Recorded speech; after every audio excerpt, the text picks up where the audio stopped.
Good morning, students. This is a program.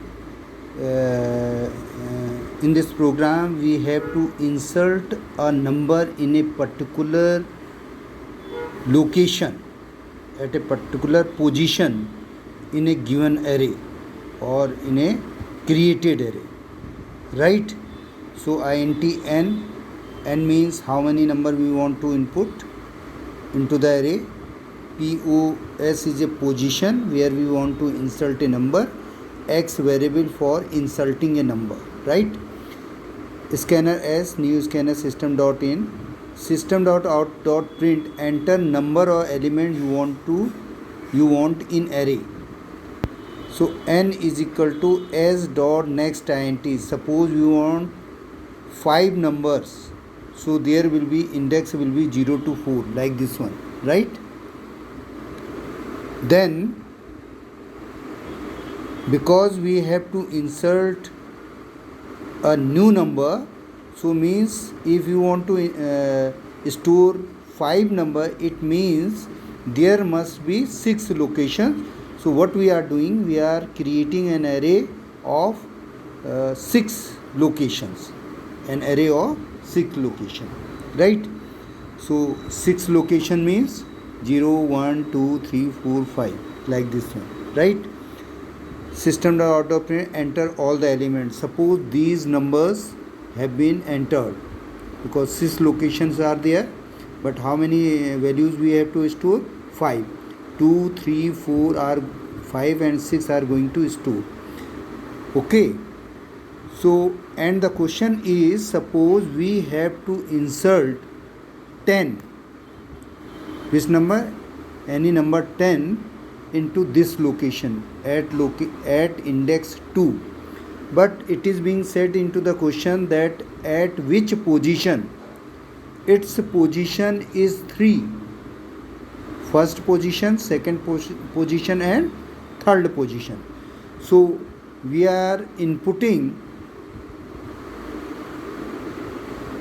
system.out.print, enter the position where you want to insert element.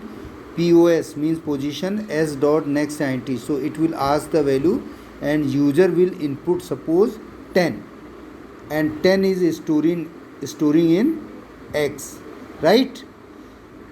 X is storing in x. This is x, this is x, right?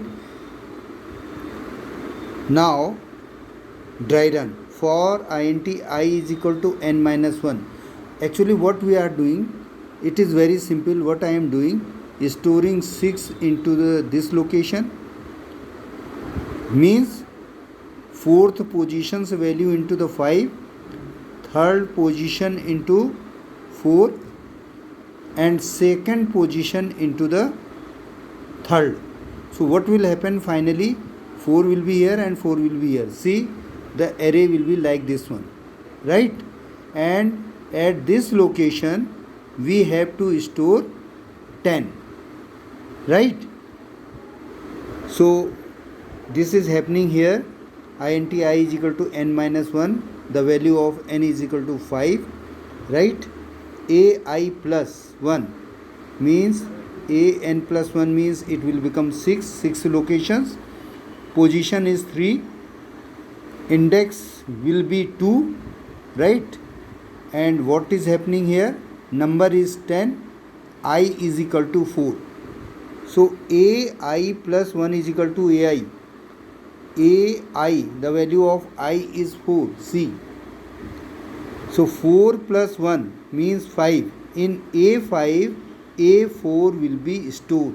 In A5, A4 will be stored.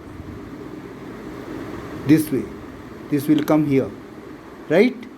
In the same way, in A4, A3 will be stored. In A4, A3 will be stored. Right? In A2, in A3, A2 will be stored. So because 4 is already at second index, at third position, so at index 2 and 3 there will be 4 and 4. when we will exit from this loop, so we will get such types of array. But at this location we have to store the 10, insert the 10. So after coming from the loop, we will write a position minus 1, position is 3, 3 minus 1, a2 is equal to x, x is 10, so a2 is equal to x. So what will happen, 10 will store here. So this way this 4 will be washed out, right? So this way we are able to insert a number at position 3, or you can say at index 2. So when we will come out from the loop, what will happen from the loop, I have explained you already. Such types of array we will get in arrange form. When we will exit from the loop, because we have to insert the number at position number 3, that is index 2. So this way we will insert the number, and this way we will print the array. This is it, right?